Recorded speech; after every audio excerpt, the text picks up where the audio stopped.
Hey, what's up, everybody? My name is Oshim Phoenix. Welcome to the Rep Camp. We got a real special evening this evening. I'm so excited. It's not easy getting this man to commit to a live. He's shaking, he's moving, he's back and forth from New York, Miami, LA, doing his thing. But tonight, I wanted to make sure that we had the necessary conversations so you go into 2021 with a focused mindset. You know, I know there's a lot going on in the world right now, from a global pandemic that we're still dealing with, ridiculous markets that are crashing, and some markets that are thriving, which we'll talk about tonight as far as digital currency. There is so much going on in the world, but tonight's discussion is about wisdom, wealth, and freedom. I do not like to butcher people's intros, so I'm going to bring this man on now. We are about to talk to Jey Van-Sharp of MyÜberLife Consulting, so let's bring him on in. What's up? What's My up? man, Good Jey, evening, what's everyone. going on, brother? Some days good, Obrigado. some That's days what I better. said. Yeah. How you guys doing? Hey, man, you know Ciao, what it is, everyone. brother. You know, hey, man, you know, I take the wheel and you shoot. You know how it is. Yeah, of course. So Long how you time. feeling, man? So how you feeling? Where are you now? Are you you on the East Coast? Where you at? No, I'm in New York right now. Currently, I came here for the snowstorm. Came in to tidy up some business in New York, but then back down to Florida, to Miami. Okay, perfect. A great place to be. So I just want to shout you out, man, and give you your flowers while you're here. You're doing phenomenal things on educating the people every day.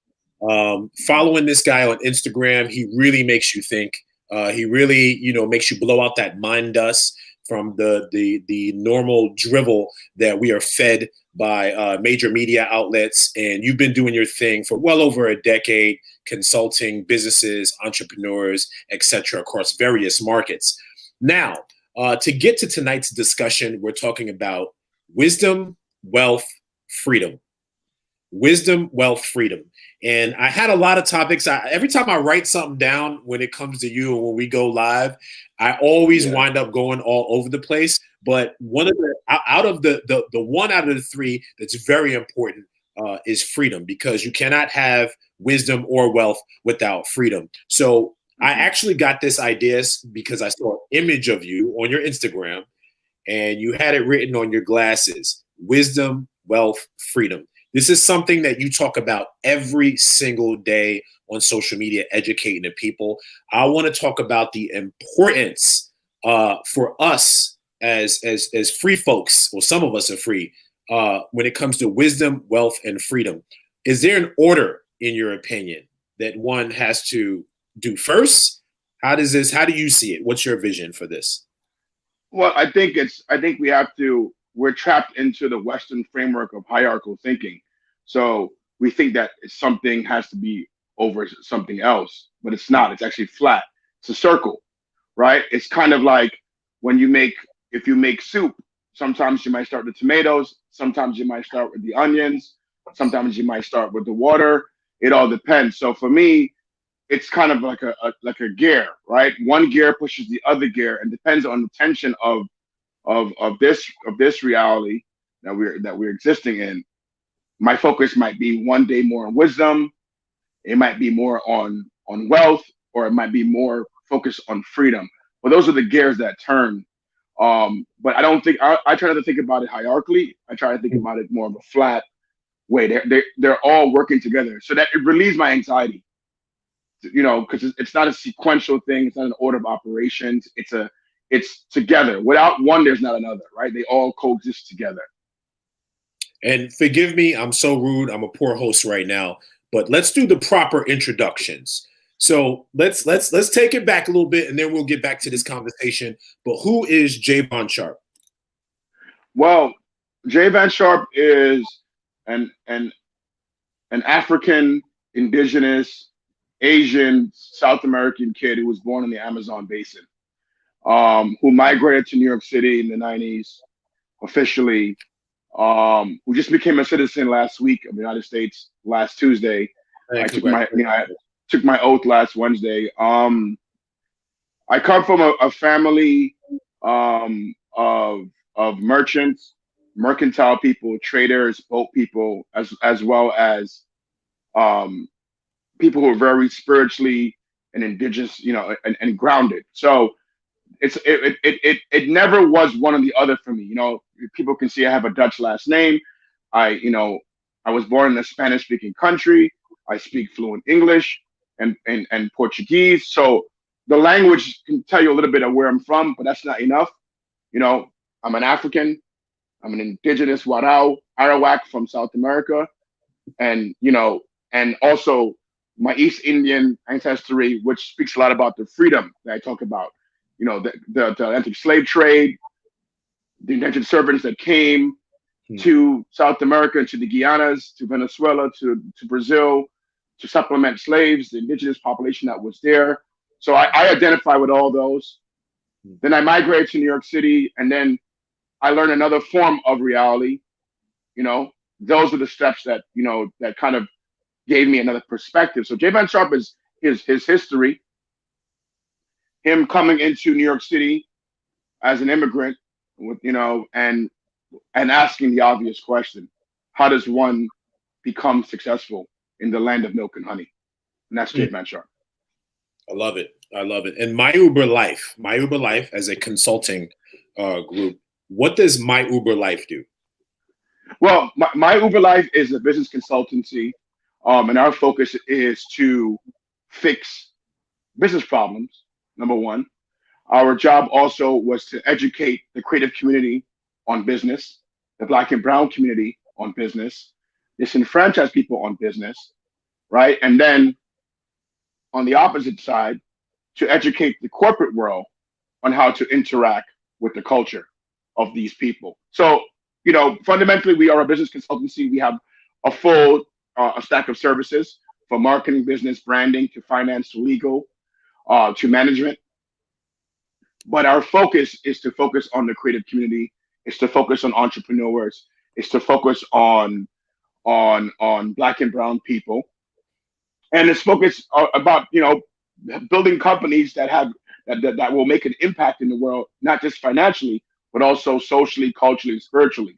So MyÜberLife came from Nietzsche's Superman, right? That's where Uber comes from, and we had it before Uber, the car, and we wanted to create super companies, Uber companies. That's Uber is the German word for super. So we wanted to create super companies and super people, and that was our ambition. We saw, as in terms of our academic background, we saw some of the big consulting companies out there: Walton Consulting Group, McKinsey, Bain & Co., Dartmouth, Accenture. These companies made $1.7 trillion last year, empowering companies that we know, right? And I said, okay, and me and my team, we want to create powers, and we want to create companies that we believe in, and that affects our community. So it was an ambitious project, started in 2009, 2010, but our main focus was to build businesses that come from our communities, was to empower those people. And we started advising fashion people, art people, music people, entrepreneurs. And it turns out some of the people that whether we officially consulted them or we just spoke at a bar, 10, 15 years later, some of these people are global household names. Some I can speak about, some I can't speak about. But we've been in every room. We've spoken at the United Nations. We worked with Cartier. We worked with Pepsi, all the way down to, sitting down and breaking bread with the Kirbys of Pierre Moss, and talking about contractual legals with Telfar. you know, speaking with King's Theater and wanting to bring a fashion show into the neighborhood, working with Art Basel, working with Performa and their non-for-profit, you know, in terms of activating performance groups, working with the Visual Jeans in Hong Kong and helping them come to the States. All doing all of that, plus at the same time, not having ego about that and making sure at the end of the day, we want to make sure we speak to everyone, you know, and that's our thesis. It's like, whether I'm talking to someone on the Fortune 500 or I'm talking to someone who emails me and say, hey man, I have a perfume company or a jewelry company, or I want to create lingerie for plus size Black women or, you know, non-able-bodied women. I'm listening, you know? So as we grew up, we started to also now invest, right, in some of these ideas. We started now to offer help in other ways other than main consultants. Sometimes is getting people in front of the right people, you know? So, and that's some of the work that every company does now. So in a nutshell, MyÜberLife is a business consultancy, and our focus is on creating entities that impact the world for better, that impact people, impact Black and brown people, spiritually minded people, as well as make money. So for us, it's all the same together. So we're bringing that corporate hammer, but with the spiritual sense.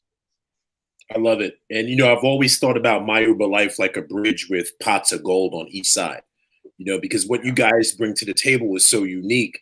And I've learned this term from you. So I want to, and you probably didn't know this, but you use this term a lot. Even when I speak to you, I love the humility and I love the humanness. Like, this is something that I'm sure that came along with your upbringing, right? You know, you just explained where you're from. You use this term, social currency. And you came into the game with social currency. You guys didn't have big investors. Social currency. And for the people that don't understand the importance of social currency, especially during this time, you know, if you've lost your job, if you've, you know, if you've had to be on a job where they're downsizing or your business is not doing too well, you've always maintained your social currency, which has been able to get you in certain doors and at certain tables. What does social currency mean to you and how important is it? Well, let's talk about currency for a second, right? Let's just take a step back.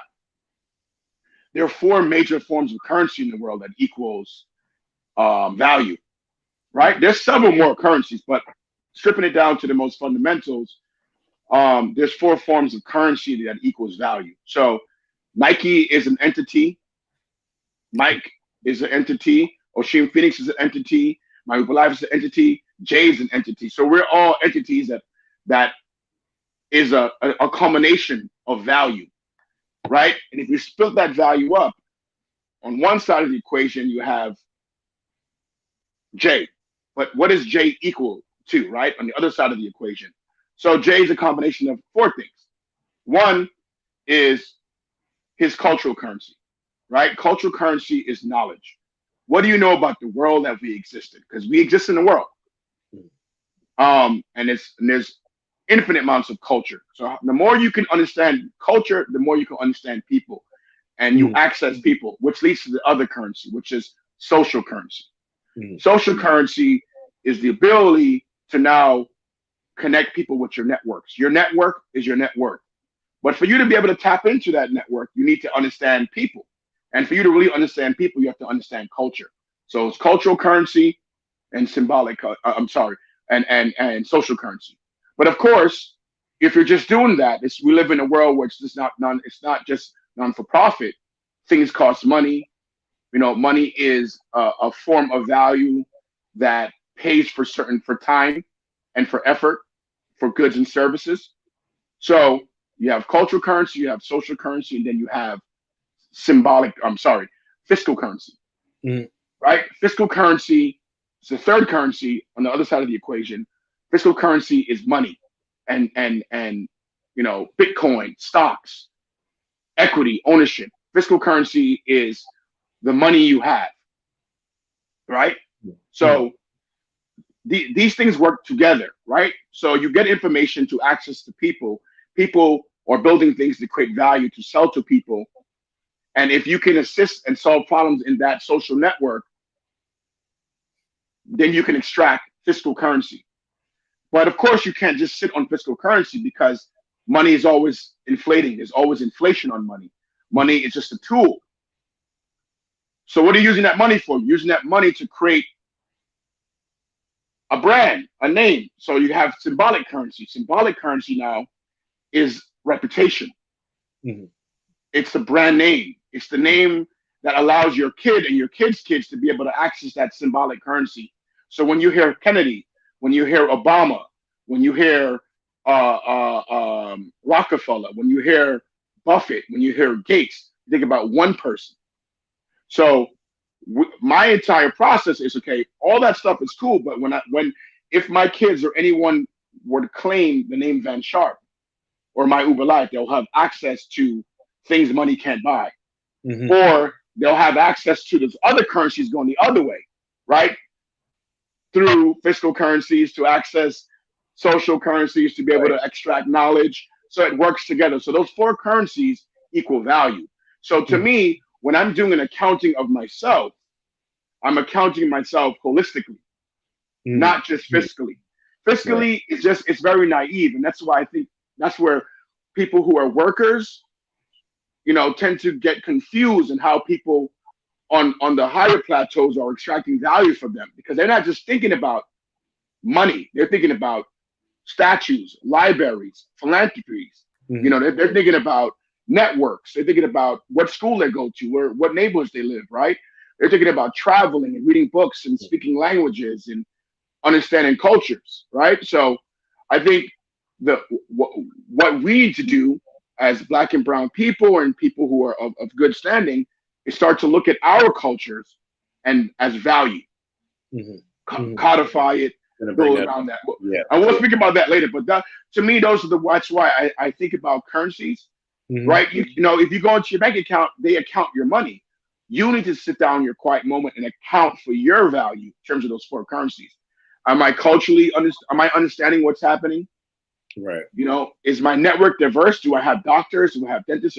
Or just all influencers? Or is it just cute people? Is it just white people? Is it just Black people? Is it, am I spending around the world? There's 7.6 billion people in the world, right? Am I thinking about my money as a tool? Am I thinking about the money as a tool? Am I thinking about it not as just something to consume, but as a resource to help those other currencies grow? And then, of course, does this action I'm doing right now help build my symbolic currency, my reputation, or does it hurt? Things just really feel like this is the basis of how to build generational wealth. And I had a conversation with our boy Vernon Jones about this, about generational wealth is not just about fiscal currency. Right. It's not just about fiscal currency. It's about the philanthropy side of it, the community side of it, music, culture, the richness of the land, the resources. And, my life didn't start to fill up with content until I started to look outside of the neighborhood that I was raised in. Now, with that said, I also realized that the neighborhood that I grew up in South Jamaica, Queens, gave me a great sense of resiliency. Right. And there's a resiliency that people that come from, let's just say, poorer communities that have its hindrances, that raised with the ability to turn nothing into something, simply by using what we have within inside of us, which is our vibration, our culture, how we move, how we dance, how we dress. I used a song for the invite, which was that Kalimbe Funk from Brazil, right? And I went and I said, I was watching a Sango video, and it's actually up right now. And I YouTubed the dancer who was dancing in the video. And this guy literally comes from the favela in Brazil, which is the hood in Brazil. And he made a name for himself just dancing, sharing his culture. So the first thing, and I bring all of that to say this, for the person that feels so distant from the idea of wealth, and this is why we're having this conversation. How do we tap into our culture, what's inside of us, to understand that we have wealth already. These are our superpowers. Everybody's talking about the Grand Conjunction, but we already have superpowers. Mm-hmm. How do we tap into that on a deeper level? For instance, you're an immigrant from Venezuela, right? Right. But you bring with you your culture everywhere you go, which makes you more interesting and valuable. Right. Right. You know, and I don't think that the average person that's born here, you know, let's just say the African American, you know, this whole diaspora where we are right now, we understand because our existence has been so systematic. We've always fighting equal rights, civil rights. Like, how do we now return back to ourselves to figure out the wealth exists in us so we can build generational wealth? Well, I mean, the first thing you have to understand that people are always trying to reduce your wealth to extract it from you, right? It's just the nature of transaction, right? So when I go into a store, they have a price on a bag of beans, right? I'm Venezuelan. I love beans. We're African people. We love beans. You know, they have a price on this bag of beans, right? Mm-hmm. So that is a value on that price of beans, right? But the person they paid for that beans didn't pay that retail. They paid them a lower price, right? But in that transaction, when they bought that good from the person that's farming that, they didn't tell them, hey, I'm going to take your idea or your bean and sell it in New York at the supermarket or in Miami at Whole Foods for 20 times the price, right? Because if they said that, the negotiation and the price they got it for would be different. So it's purposely told to you, especially my African American brothers and sisters, that your culture is not valuable. It's all psychological games. But if you look around at it pragmatically, the most impactful culture in the world, just sonically, in terms of cultural currency, comes from African Americans. Jazz, hip hop, rock and roll, techno, house. You can just keep going, you know? Right. And of course, in those transactions, they kind of reduce the value of that so they can extract that value. And what they call is arbitrage. So the whole concept of arbitrage, and that's an important word to understand.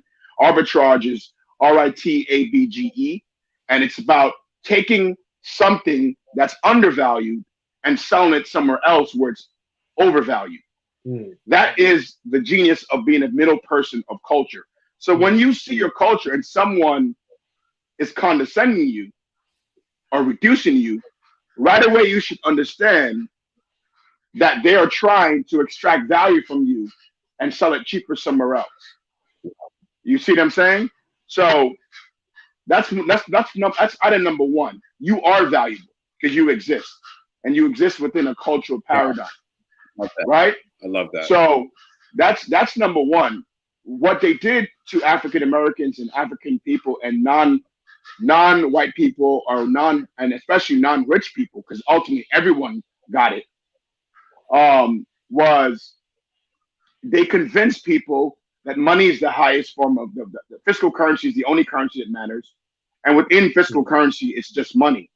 They didn't tell us that time is more expensive than money and that we are thinking spiritually, because if you don't think generationally, that means you lack spirituality, because spirituality deems that we never die. Our value keeps going. Our energy keeps going.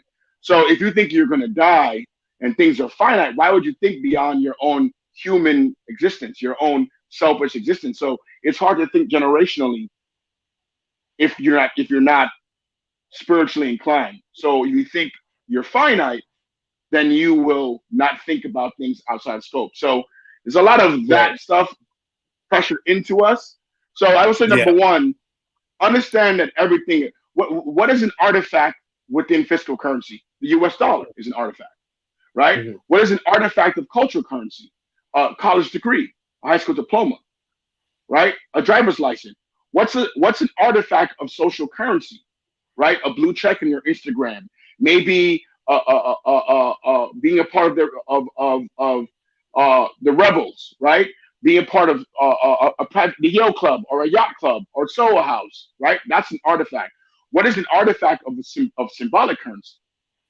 It might be, you might have a Mercedes Benz, you might have clothes on, you might have Nikes on. Those are symbols of value. So I would say, think about everything in this system of thinking, right? And most importantly, think about the things that you do as an individual that's unique to the world. And maybe some of us are not going to be the performers and the singers and the songwriters and the inventors, but you can always be a broker. You can always be a person to put people on. You see a lot of times in disenfranchised culture, there's a scarcity mindset. And people hear about these words brokers all the time, right? You hear about it on Wall Street, stockbrokers, real estate brokers. But within our communities, we need to be brokers, because brokers are people who understand the arbitrage. So if you may not have a superpower that you know yet, maybe your superpower is putting people on, plugging people, helping people be organized. And if you can do that well, then you can extract fiscal currency and eventually become reputable. Yes. That's something, for me, I had this realization yesterday. I was on Facebook and I was connecting the dots, and I never did this before. I realized that I've introduced a lot of people to their best friends.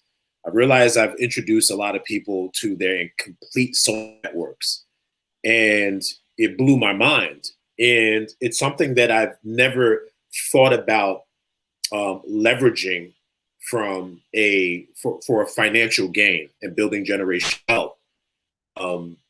Not until actually that's not true, because this summer when I built the Rebel Camp, I said, you know what? I want to build a platform that really brings high vibrational people together under the guise of expanding our knowledge and healing and self-development, soul restoration, etc. And I was able to successfully do that. Now we're going to the next level with the Inner Warriorship Academy, which I'm launching literally within a week. And that's for us to really do the work and have conversations with guys like you. Now, something that I realize, a lot of us Black and brown people, especially, and not turning into that, but right now we need to focus within, right? Is a lot of us have been through hardships. And it's not necessarily where you were just where you were raised, whether that's racial or whether that's, growing up in an environment that wasn't really nurturing. And we've been able to transmute a lot of those lower vibrations and turn those into higher vibrational things like culture, right? So we will, hip hop is one of those things. And social and money and reputation. So whatever they throw at us, we keep taking, turning it into something else, spinning it into gold, and allowing it to benefit us. Now, I think what we're getting into now is this age of ownership. And for me, my 2021 is about ownership. You speak a lot about ownership. As of recent, you did a post about buying Bitcoin. And I just started to get into digital currency earlier this year and completely understand it. I have, some digital currency, but what's happening right now in the digital currency markets? Something big just happened, but where do you see this going in regards to building wealth and us leveraging it as people? I mean, how much time do I have, Mike? I'm sorry for the macro, but to understand the value of it, we have to go a little macro. Right. Yeah. If I may. Okay. So what is money? Right? Mm-hmm. Money is a social contract that society has decided it's the most effective way of using all of our energy. It's an artifact of energy. Okay? When you see $50, it denotes amount of time and effort to buy goods and services and time. Right? So money is just an idea that we decided as a society, whether we created it or just us participating in it have decided that it's currency. Money is not just US dollar. There was people trade silk at one time, people trade shells, people trade buttons, people trade animals, people even traded people at one time. Right? So money is an artifact to exchange value. Right? The thing about money is that money eventually became centralized. Before, money was pegged to gold. Why gold? Gold is a rare, precious item on the earth. So you want to be able to peg this artifact to something that they're not making more of. That's an important connection to make, right? We all understand intuitively the value of scarcity, the value of rarity. Let's not overthink that. We know that as a species, what rarity is. Those Nike drops, that's Gucci. Right. We understand that. Gold is exclusive. What happened was that US dollar and all the currencies of the world became fiat currency, meaning they no longer were pegged to the gold standard. They became under the control of centralized banks. We won't get into too much of that. That's an entire conversation. But the problem with centralized banks is that they can use taxation and inflation to extract wealth from the people. More importantly, extract your time. Right? The reason why people are able to get rich is that people are able to multiply their money without using their time. That's how you create wealth. That's how you create gain, right? You want to put $1 and you want to be able to make money in your sleep. You want to be able to wake up tomorrow and see that dollar become 100. That's how you beat time, right? But if you work every hour for $1, you will never be wealthy. Okay? Work for you, yeah. And that's by design. They're able to manipulate the inflation rates. The central bank, they call them the Fed in America, manipulates the interest rates. That's important because interest and inflation matters. What is inflation? Very simply put, it's theft, right? Inflation is the ability for a group of people to decide what your item and the money in your pocket is able to buy itself. How does one inflate? One inflates by putting too much currency into the market, right? One can inflate by printing too much money. Why is that a problem? Because remember, money used to be tied to gold. So it forced the economy to be tied to something, but now you can just print monopoly money. So why that is an important concept to understand in terms of what cryptocurrency and Bitcoin is. Okay? So people of the world are starting to see that we just printed a lot of money. These bailouts, right? They didn't come from taxes. They came from the Fed printing money. And what does that mean? You put more money in circulation, okay? The dollar has less buying power. Yeah. Okay? That's an important concept to understand as well. The last part to understand about fiat currency and regular money, just for the sake of simple speak, regular money, paper money. Yes.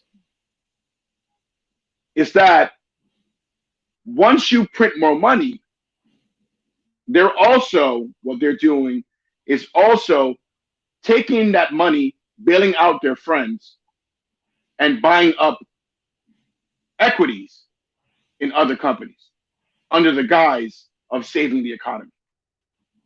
Right? So these central banks are now taking positions in companies.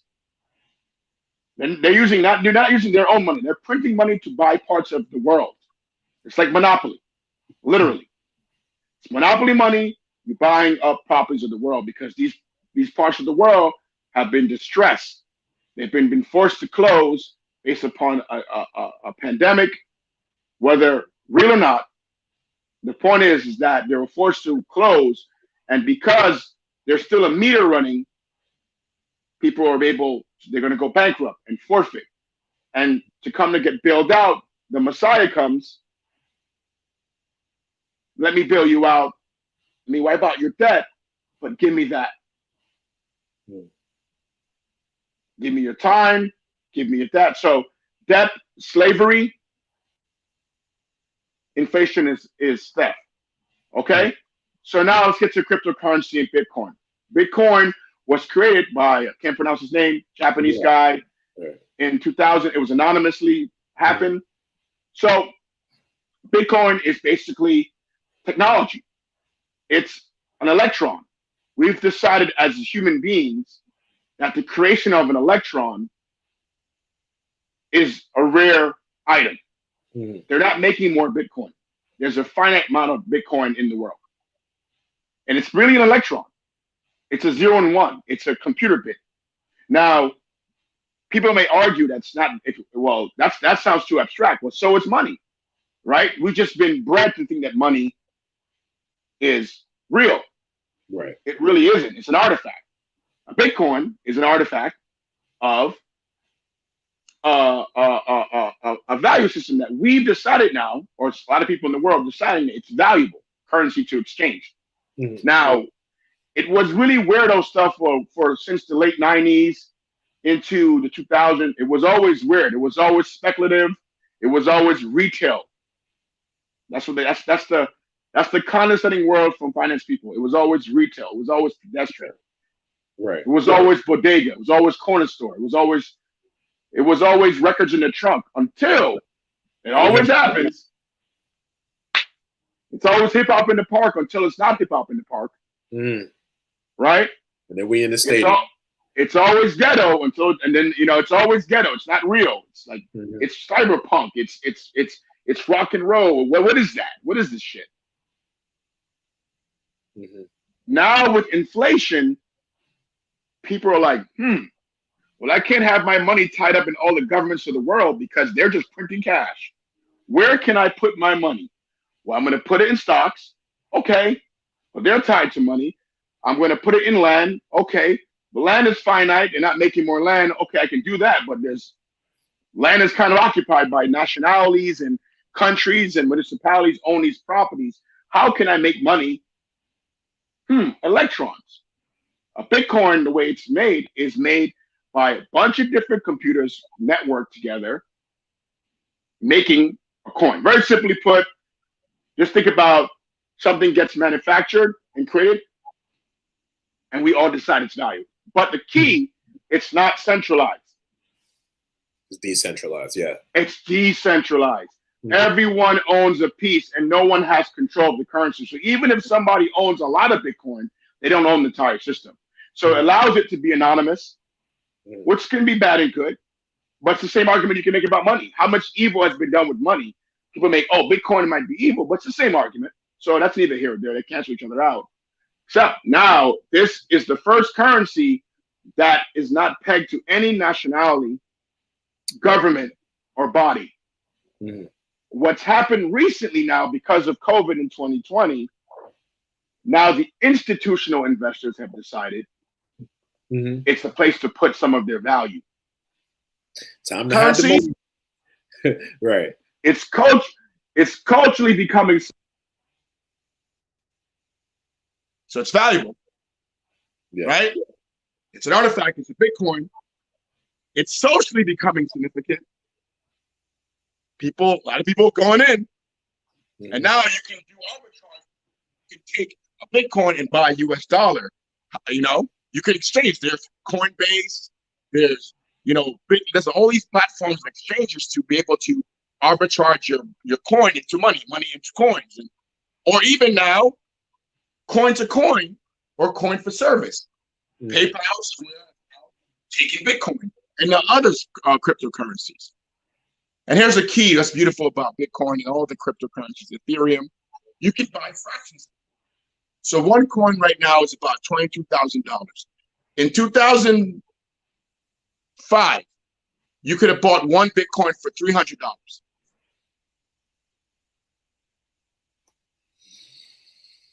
Okay? Unreal. So there's people who are becoming very wealthy, right? Overnight. So that's simply put, Bitcoin is another form of money or currency that we decided is valuable. And now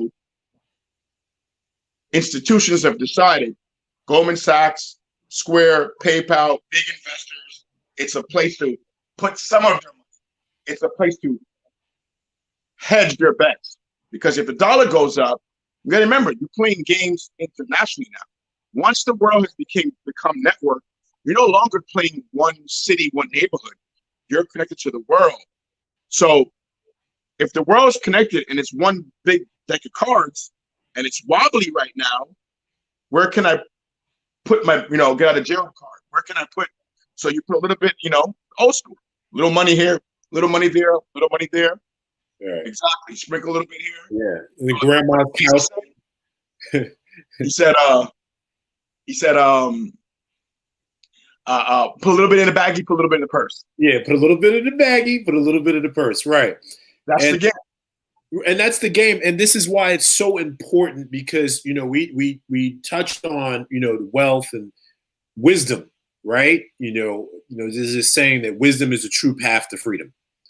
And, a lot of us catch on late when it comes to investing because it's not fiat currency. We're used to fiat currency. This is how we grew up. We've put a tremendous value in the almighty dollar, right? When a lot of our cultures started off with bartering, right? Bartering in exchange. And one thing that happened to me recently, and I realized that, a lot of people don't understand the power in partnership and bartering. I had an individual who, has camera equipment, right? I have ideas. You want to be in the industry. I have let's partner up together and work on a project together, right? And maybe we can take it to an institution, sell it, get some money, build our own institution. We need to start thinking in this process, especially for 2021, because we have this worker mindset where, well, if you don't have any upfront money to give me, I'm not going to leave my house or move. I do not see the value in bartering or building. Now, you got to know the difference between when somebody's trying to take advantage of you versus when somebody who's trying to build with you. And I think that we need to have a very deeper understanding of going back to our roots and partnering in a way to build and all. That's that more community mindset that we need to establish because these institutions are breaking down. These institutions are breaking down, and not that money. Like you said, they're moving this money around. A lot of people are getting fired, losing their jobs. We have to go back to this sort of, and I've been using this word a lot, communitas mindset, right? Which is a Latin word. The communitas is basically a community where we're all equal. We're all equal, and we take turns grabbing that one ring of power, and then we pass it to the next person. It's sort of like, reminds me of sort of like almost a susu, right? If you got some Caribbean blood in you, you know what a susu is, right? Yeah. You put money in a pot this week, you get the pot. You put money in a pot next week, your boy gets the pot. You put money in a pot this week, she gets the pot. So I'm just really trying to make this more of a norm. But first, we have to rebuild trust again, right? We have to rebuild trust again, and we have to educate ourselves and not be the last person to know in regards to investing. Now, one of the things that I'm looking at right now is because when they legalize marijuana, oh boy, legalize marijuana. Michael had a joke. Michael Che is a comedian from Saturday Night Live. He said, boy, when they legalize weed, that's when you know they need money, because it's only when you broke where you say, I think we need to start selling some weed, right? And they intellectualized it. A lot of YouTube lectures started going on NBC, and then they put it in the market. Oh, this is great for healing. It's been great for healing. And a lot of us, people of color, missed out on that boat to become billionaires and millionaires and billionaires. Now, the next thing that's coming up is psychedelics. Yeah. Right? Psychedelics is coming up. And this is why I just did a lecture on psychedelics. How do you, because I learn a lot from following you. What is the importance for you to gain this wisdom daily so you're ahead of the game? What is your process when you wake up in the morning? What are you doing? Where are you going? Well, I humbly said I don't know anything, right? And also relieve my anxiety and say, hey, you don't need to know everything. You don't need to be right all the time. One of my favorite quotes from Warren Buffett said, and it's always his Ted Williams baseball analogy for some of the older heads that love baseball. Venezuelans love baseball. It's one of the few countries in Latin America that plays baseball, in especially in South America. So he said, you don't need to be right all the time. If you just hit inside your box, you only swing at pitches inside your box, you're going to be 30-40% right all the time, right? Even the worst swinger, if you just swing in your sweet spot, you'd be 25% right all the time. So you don't need to be 100% right every day. So for me, I don't know the right, but however, I'm also always humbly understand that I don't create value. The people decide what value is. One time it was tulips. One time it was marijuana. One time it was silk.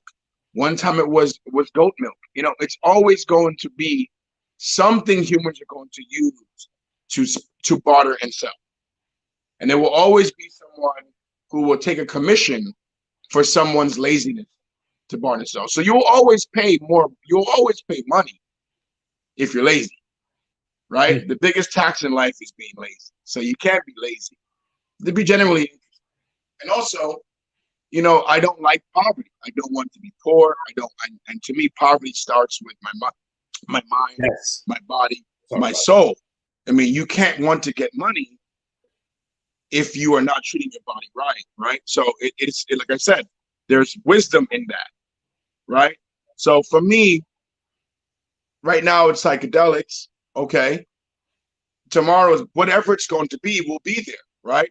So in terms of as an investor, or just a person as a speculator or an opportunist or a person trying to come up, patience, and don't spend your money because you have it. Accumulate your money and be ready for the opportunity, because the opportunity will always come. And again, you don't need to hit every opportunity. You just need to be right once in a lifetime, twice in a lifetime. Right. Right. And you got to be in the game. You got to be in the game. And they said, Thomas Jefferson said once, and since I'm an American now, I'm calling out American educators. He said, good things come to those who hustle while they wait, right? So you're hustling, trying to create your name. You're basically putting water in these 4 cups of currency every day. You're trying to put in some in to build your network up. You're learning more so you have more cultural influence.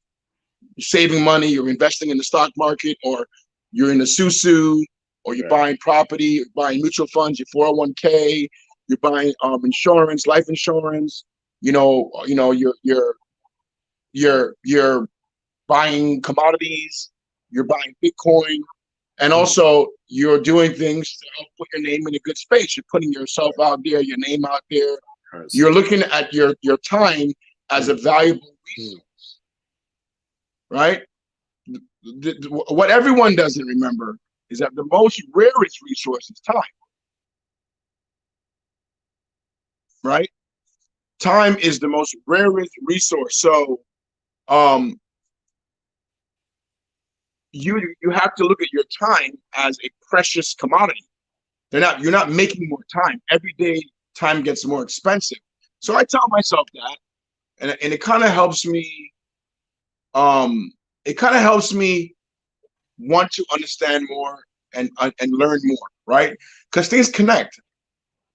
Workers were trained to be specialized cogs in a factory, into an industrial system. Masterminds, builders, alchemists, spiritual warriors don't look at things in specialty. They look at things holistically and how they connect, right? So you reading about the power of a seed, and you reading about the liver and the heart, and you reading about the brain function, or you reading about finance, or you reading about political structure of the United States of America, they all lead to the same place. They're all conspiring to the same place. So the opportunity for you will be there, and The reason why people miss the opportunity is because they're not ready for the opportunity. You see what I'm saying? You got to have yourself prepared for that opportunity. So it's going to be psychedelics once. It's going to be something else. It's going to be something else. We'll be there. Once we have time, we'll be there. Because death awaits us. Physical death awaits us. That's inevitable. So I would say go where you feel your energy and the hands of time and space disappearing. Go there. Go where it feels like play more. Learn as much as you can there and connect that back to purpose, to money, to investing, to arbitrage, you know? And it's something that no one can come and tell you. No guru can come and say, Oshim Phoenix, hey man, this is what you should do. You gotta kind of, it's trial and error. It's trying and failing, it's trying and failing. Okay, this is what I should be doing. And every time it gets better. And then as a byproduct of that, you should have increased your cultural currency.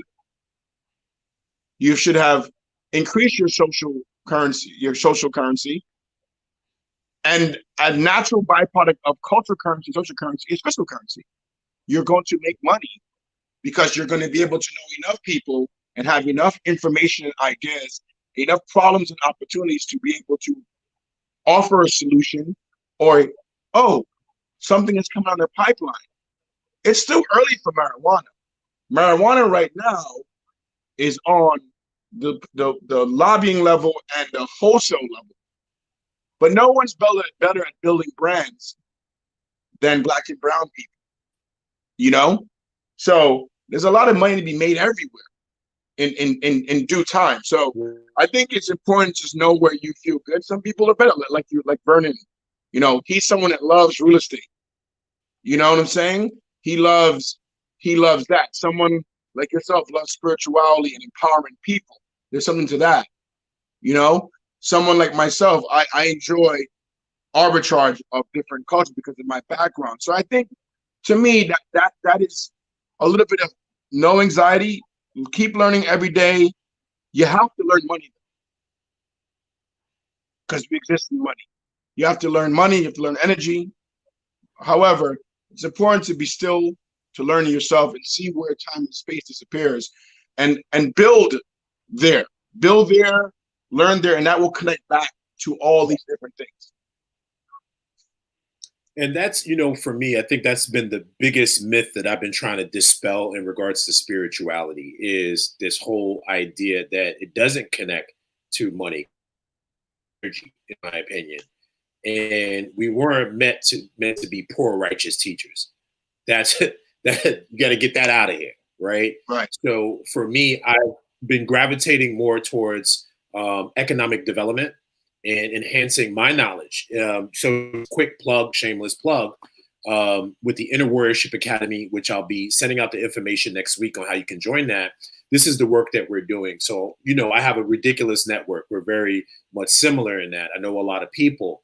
So a lot of these individuals who normally don't even do these type of events and courses and workshops are going to be in the Inner Warriorship Academy talking about economic development, finance, investing, cryptocurrency, because all your knowledge of spirituality goes out the door if you don't have food to eat, right? If you're malnourished, if you're starving, you're not going to have time to be peaceful and meditate. You know, you don't want to be in lack. You know, I think the purpose of, you know, one of the purposes of strengthening your spiritual knowledge is so you can, you know, have that Holy Trinity be in alignment, which is mind, body, and soul. But you need to be able to nourish those things. So right. I'm in complete agreement is learning energy. When I started learning energy, I started understanding how to create value. And I started building wealth for myself, you know, that wealth of now. I've started to feel like I started to gain the knowledge and turn that into wisdom, right? Then I started to become free, right? So this is the topic of this evening: wealth, wisdom, and knowledge. Wealth, wisdom, and freedom. So I truly believe that wisdom is the true path to freedom. You know, I thank you so much for, you know, dropping these gems. And I want to definitely open it up for questions. It's about 8:54 now, Eastern Standard Time. I want to open it up for questions. So if you do have any questions, drop them below and we'll answer them. But once again, Jey, as far as 2021, and I hate to treat you like this analyst, right? No. What are you? Ask the question.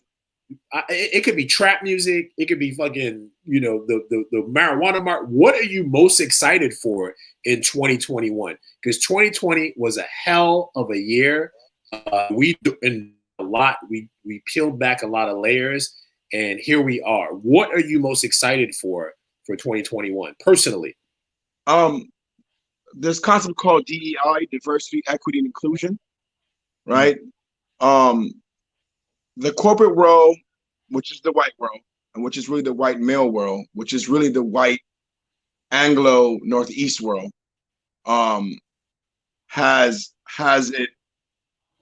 come to realize the impact of who dominates the marketing channels, right? Everyone pays for distribution, and everyone pays for influence. And people realize there's two groups of people in this world, particularly in this country. One is Black and brown people and women, LGBTQIA, non-able-bodied people, and all the different disadvantaged groups. And then the other side are the populists, the extremists, the racists, the nationalists. So the corporate Americans realize that they're in war with their system. So there's going to be a lot of dollars in movement towards DEI. It's not all kumbaya, right? It's not them all of a sudden they find a conscience. This, DEI makes a lot of money. Yeah. You know what I'm saying? So yeah. That's one thing for sure. I think number two, I would say cryptocurrency is going to grow. We're going to see in 2008 when we had the crash, we didn't really feel it until 2009, right? There's going to be some optimism, but remember, the stock market is not the real economy. The stock market discounts the present. So there's going to be pain. So right now, I think it's going to be a good time. Whether COVID opens up or goes away with this vaccine, it's going to really be, for them to really inoculate. It's going to go to December. So I think it's important to prepare ourselves for an austere lifestyle, meaning more of a minimalist lifestyle. Yes. I think this is the time to build with family, close your ranks, live lean, live clean, stack your money. Yes. It's not a time to be consuming crazy. Now, when you spend your money, you can vote with your dollars. You support small business, you support your neighbor because that's supporting yourself. But do not think about your money arbitrarily. I think conscious consumption is going to be a big no in 2021, I think also you're going to see a rise in populism, right? There's going to be a huge backlash because of the 70 million people who are not all bad. Some of the people in that group are just probably confused. But there's a vast majority of Americans who are driven by hatred and anger and conspiracy theories and X, Y, and Z, and then you have on the other side, elitists, bourgeoisie, people, cake eaters, people who are in their ivory towers. Let them eat cake. Put a Black person on a commercial, put a mixed girl on a Dove commercial, and that's it. Right. So we're not going to be able to rely on government for our cues or these institutions or people to guide us. We're going to really have to guide ourselves in 2021, which I think is an opportunity because that's going to awaken people like I think 2020 did. It's awakened a lot of people to go within, to cook at home, to stop, spending less time playing those, bourgeois games, those petit bourgeois games, those, this fake aristocratic lifestyle. Because one thing we learned in 2020 was that fake rich equals real poor. And we realized that. in 2020. So I think 2020 is going to be a lot of pain, but I think the optimism is that a lot of people will have already had a year of living lean, and they will be thinking more towards finance, equity, inclusion, their own value, you know, things of that nature. I think those are my 1, 2, and 3. And I'm bringing up just some questions I'm looking here. And I know that you have, you answered actually a lot of this stuff. Ramon says, when it comes to equity, how does it account with wealth? Well, wealth, you know, equity means ownership, right? Ownership is an important component to creating wealth. So with equity, do you own your time, or does someone own you?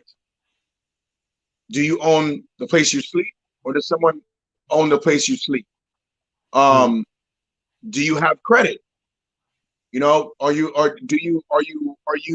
spending money on things that you don't own? In other words, if you buy a pair of Nikes, there's a level of, you need shoes to wear, but do you need 100 pair of shoes? You don't own Nike. So if you want to create wealth, you know, if you have $60 to buy a pair of Air Force Ones, in March, you could have bought 1 share of Nike stock, which would make you an owner in Nike, which is equity. Now that stock is worth double the amount.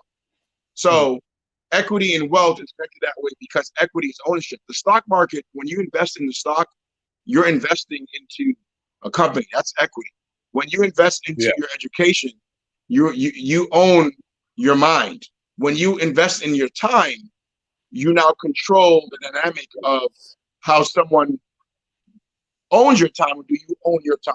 Because there's no number and price you can charge someone for your time, right? Instead of asking someone how much you're going to pay me for my time, we got to start talking about people, how much is my time worth to them? And part of that equation is that I want to be valuable. And if you want to be valuable, you have to value yourself. And for you to value yourself, you have to have ownership in self, which is equity. Equity just means ownership. That's what's up. And,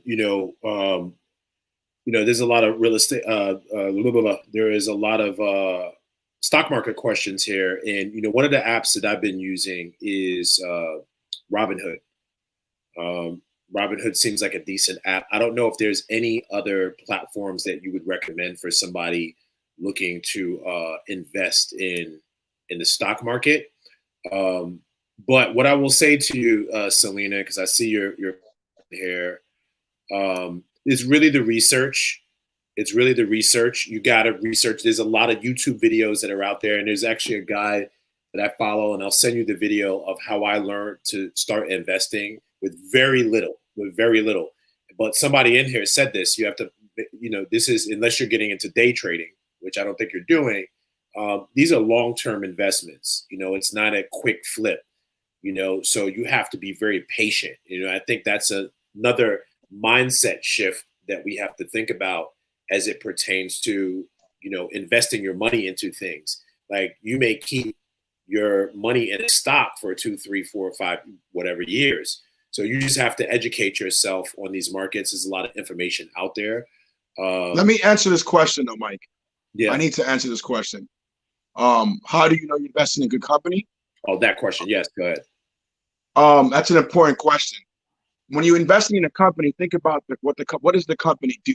You should never invest in a company if you don't understand what they do. Mm-hmm. What does Nike do? What does Google do? What does Exxon do? What does Whole Foods do? What does the bodega in the corner do? So first of all, that is what you're investing in a good company. Now, what counts for a good company? Revenue. Are people buying things that company sells? Does that company have good financials? Are they managing that money? Right? So one thing you have to learn is about, the financials of a company. The key place to look in the financials is called balance sheets. And balance sheets is a place to look. I don't want to make it too financial, but you need to look at assets and liabilities. Very, very, very simply put, you want a company that has more assets than liabilities, is making more money than than they're spending. So, because you want a company that's profitable. Now we're in a goofy time where there's a lot of hype, where a lot of companies that are not profitable, that are having high valuations. We have to be careful with that, because there's a lot of companies that don't make sense from the business fundamentals. They're not making any money. So when you do that, you are no longer investing. When you invest in a company that's not profitable, you are now gambling. And it's okay to gamble, but just know you're not investing. Investing means you're investing in companies that have financials, have growth, have earnings, has good management, has good market share. There's an addressable market, things of that nature. So I would say that's one thing. When you're looking at investing, think about how you go shopping in the supermarket. Yeah. For cereal. Right. What cereal do you choose in a shelf of cereals? Do you like the cereal? So I would say try to think about investing like the way you would treat simple things. Don't make things more complicated. Make it very simple for yourself. If you don't understand what the business does, then you should not invest. And also, don't trade the news. Don't what? Don't trade the news. The news is a mechanism that's manipulated to overhype companies or to destroy companies' valuation. People make money off of that up and down. That's what traders do. We're not talking about trading. We're talking about investing.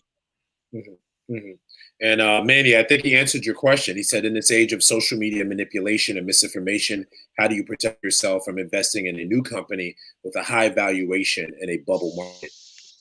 Yeah. Well, let me answer that. You protect yourself by not investing in it, right? Or looking at the total amount of fiscal currency you have and allocating some of it for risk, right? For example, Airbnb went public last week, and it was the huge to do. Airbnb is not public, right? It was supposed to go to the market at $68. You know, they had two hybrid auctions. I don't want to get into the complication, but the point is, Airbnb is not profitable. So when you go to Las Vegas, don't go with your rent money. You know, don't go with your kids' tuition money. You know what I'm saying? Go with play money, right? You could put money in there. So the way you protect yourself is stick to the fundamentals. Investing is long term. There's no such thing as short term investing. You have to think for the long term. Is there money to be made in the short term? Of course. If there's money made for speculation? Of course, but that's like musical chairs. You don't want to be the person when the music stops to be held with no chair. You know, you don't want to. It's a hot potato. You don't want to be with that company, right? Because like last year, you had that company Nikola, who was making like trucks, electrical trucks. Last year, cats meow. This year, scandals, craziness. So you just got to protect yourself from doing the research. Like, I look at companies the same way I look at inviting someone into your home, right? It's intimate. You need to do the time and effort to understand this person, because when you're investing, you are now an owner in a company. And if you're going to put your money in a company, would you lend your money to a stranger on the street? No. You would say, hey, Manny, I'm going to give you $5 and you have 6 months to pay me. And in 6 months, you got to pay me $10. Do we have a deal? You know, so think about things in a human interactive way, in a simple way. You're investing. Don't over leverage yourself and don't buy into the hype. Hype never lasts. Right. And you're frozen there for a second. He has one more additional question, and I want to, with so many CRM and SaaS companies going public, do you see the bubble bursting again soon? Well, CRM means customer relationship management. right? And SaaS is service as a software. Uber is a SaaS app, right? They don't own any inventory. They're just a broker between an asset and labor. Airbnb is a SaaS model. They're renting people's spaces and customers, and CRM is like Salesforce. They just manage, they're like a customer service tool. They manage the back of people's contacts. Do I see a bubble? Yes, I see that the market is 30% overvaluated, right? How do I know that? I look at the S&P 500. There's something called price to earning. Price is the price of a stock it's trading for divided by how much it actually makes. If you take the entire S&P 500 and look at the price that, you know, SPY stock is trading for, divided by the earnings of all those companies, it's trading at a 30% multiple. The last time we had a 30% multiple like this was a dot-com bubble in the late 90s. So again, pain is coming. When is the pain coming? I don't know. A lot of this market stuff doesn't make sense because we're in a global pandemic, we're in an economic war, we're in a coup, an attempted coup. How are we having the most record high stock markets ever? We literally are having the Nasdaq and the S&P 500 close at the record high while we're having tragedy in the streets. That is a bubble. Now, I mean, that's not rocket science. So I would say, what things won't be on the bubble? Food. You know, people will need food forever. You know, it's not sexy. People are gonna need water. Invest in water. It's not sexy. It's good. You know, people would probably go on airplanes. You know, there are things that probably you should invest in that doesn't have the hype. But think about areas that people will need when the pain comes, because pain always comes. Yeah, absolutely. And, you know, we're in some really spooky times. You know, particularly, you know, the pandemic. You know, I have friends that own hanging on thread to keep their employees employed. I think you posted something where you said in New York City alone, 110,000 restaurants are shuttering their doors. That's a real number? Yeah. 110 across the, I mean, so that across the nation, across the nation, but in the last 2 months, 1,000 restaurants closed.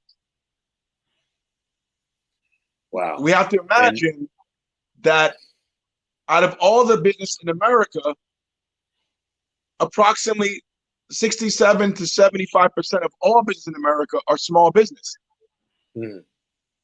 Okay? So small business is hurting. If you walk down any main street in any major city, there's pain. Right. Now, so prepare for pain. Right. And that's going. There's opportunity there, but prepare for pain. Right. And that's going back to making those adjustments. I did something last week that was small, but it saved me probably $100 a month. You know, I went in and I took out all like the small little automatic payments that come out. You know, I was paying for YouTube, so I didn't see commercials, right? $15 a month, I think I was paying for that. And I just started going through these automatic payments, the apps that I were using that they're not doing anything for me to like educate me or help me make more money or, you know, help me live a more fulfilling life. So I had to go through that and just start deleting those things. And I don't even know these people. So I'd rather take that money and invest it in a small business where, you know, I can, you know, build a relationship with the individual or company. So you talked about living sort of like this minimalistic lifestyle, you know, as we prepare for this pain, because the pain is coming. That's for certain.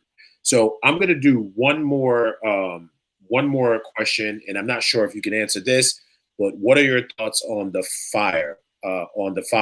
financial freedom, retire early movement? Well, I'm not sure what that means, but I like it. You know, It sounds fire. I mean, Um, retire early. Well, I never want to retire because that means I'm doing something I don't want to do with my time. However, if you're stuck in a situation, right, and I don't want to speak from a place of condescension, that should be our ambition, is to not work. mhm. Our ambition every day should not to work. We should not be fetishizing being busy or working. We should be focusing on making money while we're sleeping, using our time valuable. We should be focused on learning things that empower us and enrich our souls, our communities. We should be spending time meeting new people, and we should be spending time building generational wealth. So I don't know what the FIRE movement is, but it sounds good. It sounds good. Right. Just stay away from any MLM stuff right now. So, I wanted to thank you so much, man. This has been an enlightening conversation. And for me, it's all about, maintaining relationships. So what I teach people how to do is maintain relationships. And I want to tell the story of how we met, because I think it's crucial. And I think every time we go live, we should tell this story. I met you when I was 30, turning 30. I was 29 years old at the time. I'm 42 now. And I was trying to convince this Irish man at a bar, well, the bar was nice when it first opened up, at a bar, to give me his entire bar and restaurant for free. And I would fill it up with people and he would make a lot of money. And because I didn't have a dime to rent the place at the time. I had money, but not a dime to rent that place. So I remember him saying to me, and I got all dressed up, he said, "What type of people will be coming to your party?" And I know what that meant, right? I know what that meant as an African-American man. Are these people going to be ghetto, right? I just felt it, right? Maybe I'm projecting, but it was that tone. We know. And I looked around and I didn't have an answer for that. And I saw you over there with your business partners at a bar with some young lady. I said, "You see those guys at the bar right there? It's going to be those type of guys." And he looked over and he said, "Okay, all right, let's do it." And literally, we're talking about social currency. It all matters. You guys were dressed to the nines. You were chilling. You had your drink in your hand. And then I went over and I introduced myself to you. And I said, "Hey, man, I'm having a birthday party. I'm turning 30. And we built that bond from there. You actually showed up. And that's when I just built the ultimate respect for you, because you didn't know me from a hole in the wall. And we've done several amazing things since then. And you talk about diversity and inclusion. I actually have something I want to include you in, a diversity and inclusion project that's coming up that's really cool, a lot of different influencers. So, I want to thank you for always being a leader, a pillar in the community, and having that humility and that openness and that honesty. You have been building bridges for people between corporate artists and just a common individual who wants to get into, investing or the more on a cultural side of things. You've been that guy. So I want to give you your flowers while you're here. I thank you so much. And I want to just give you guys a big heads up. If you are interested in learning about investing, whether that be stock market or cryptocurrency, I have 2 of those events lined up for February in the Inner Warriorship Academy. So I want to talk a little bit about this, because telling this story, all roads lead to the Inner Warriorship Academy for me. The Inner Warriorship Academy is the Rebel Camp's first project. And what the Inner Warriorship Academy is an accountability community.